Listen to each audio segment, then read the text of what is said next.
Hello and welcome to another great money method in Turismo 7. For today's money method, we are using the Suzuki Escort Pikes Peak. Now this vehicle is one of the most overpowered, most versatile cars in Turismo 7. And if you don't already have this vehicle, well, you're in luck because it's actually available for purchase. Now the problem is with this car, since it's a legendary vehicle, it's in the legendary dealership, which means the car is in a rotation, which means it is not going to be available forever or whenever you like. So you rather get it now than having to wait, because the last time people waited to purchase vehicle, they had to wait over 9 months. So rather pick it up now. Now that you have the vehicle, you want to head on over to the tuning shop, because there's a few items that you actually need to pick up. On screen now are those very items. Now we're only picking up a few items because majority of the parts actually come with the Suzuki once you purchase it. Now when it comes to tire compound, you can either pick up the intermediate tires or the racing wet tires. It's up to you, but I like having both just in case the weather turns really bad and we at least have the racing wets to carry us through the event. So now that we have the parts, let's dive into the tune.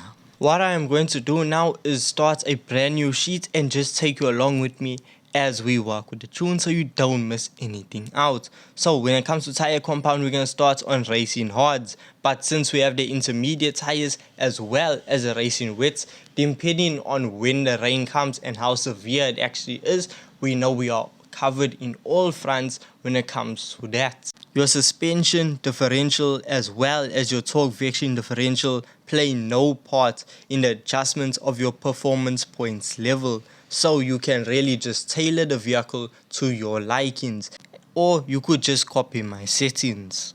When it comes to body height adjustments, we are going to set both the front and the rear to 85. This way the car is low but it is not completely slammed on the track. Anti-roll bars for both front and rear are going to be set to 8.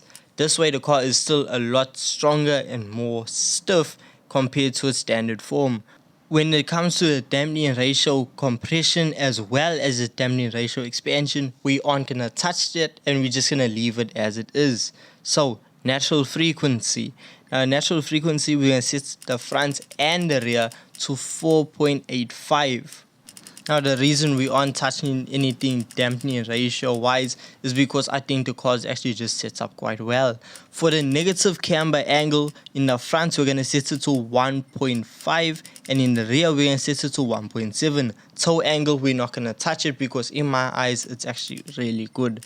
Now for the differential, initial torque is going to be 5 for both the front and the rear. Acceleration sensitivity in the front is going to be 30, in the rear 20. Then for braking sensitivity, we're going to turn it up to 60 for both front and rear. Now torque vectoring differential, we're just going to set this to 30 in the front, 70 in the rear. As I said, personal preference. This is where the performance points will actually change. Now we're going to set the rear downforce to 700 and the front downforce to 200. So for the rear, send it all the way to the right. For the front, send it all the way to the left. Now for your ECU, we're going to set this at 97. With your transmission, you're going to want to go and use a fully customizable manual transmission and set this to 350 kilometers per hour. Now your power restrictor, you're just going to set this to 99. And lastly, we just want to add our high RPM turbocharger. Now the whole reason we're actually using the fully customizable manual transmission, yes, it is actually slower to shift compared to a fully customizable racing transmission, but the manual transmission does save us performance points, and that's what allows us to set the car's ECU to 97 and still have a power restrictor of 99. On screen now is the tune that you need to copy, so once you take this down, we can then head on over to the event. When you come to world circuits, you're going to want to enter Europe. Once you get to Europe, you're going to head on over to 24 hours of Le Mans circuit. There you're going to find a world touring car 700, and this is the event that we are going to be using. This event at the end of it will give us 825,000 credits. Now this is one of the longest money making events because it takes 30 minutes to complete. This is not a lap based event. For this event, you have to complete as many laps as possible within the 30-minute time frame. Unlike Sardinia or Tokyo Expressway, this event has dynamic weather. And that is the reason why we have both intermediate tires and racing wet tires, because with this event there's a chance that it might not rain at all, there's a chance that it might be a slight drizzle, or there's a chance that a whole hurricane can occur during the event. So you really don't know what you're gonna get. This is why it's better to be prepared than to be caught with your pants down. Now when you do load into the event, the first thing you need to do is make sure your fuel map is set to fuel map level 6. You want to go out on circuit as long as possible before we need to go into pits. Now your competition for this event are group 4 vehicles, so not the most powerful cars in the game, but they are really fuel efficient. So these cars will pit at the end of every third lap, so you need to make sure you can either outperform them on the top end on the straightaways, or that your car is going to be better on fuel than them. But what's great about the Suzuki is that the car is both.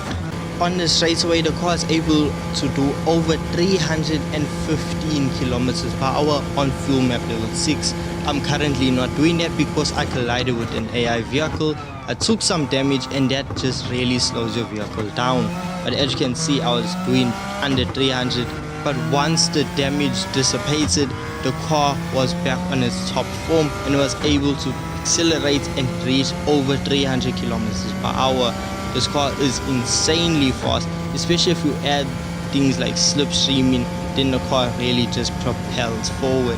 As you can see, even without slipstreaming, the car is able to reach over 315 kilometers per hour on fuel map level 6. And then if you want to try it out on fuel map level 1, the car is able to do almost 350 kilometers per hour. Now on fuel map level 6, you are able to complete 3 laps of the circuit before you need to go into refuel.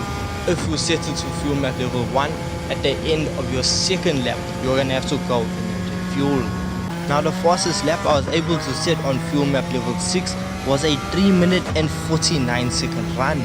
Now when you shift it over to fuel map level 1, those lap times do drop drastically, as my fastest lap time on fuel map level 1 was a 3 minutes and 41 second lap on our 8th lap. Yes, ladies and gentlemen, we managed to do 8 laps in this event.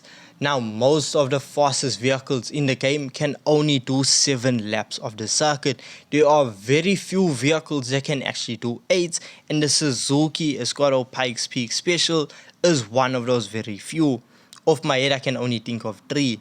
This, the Honda RA272 and the Aston Martin Vision GT.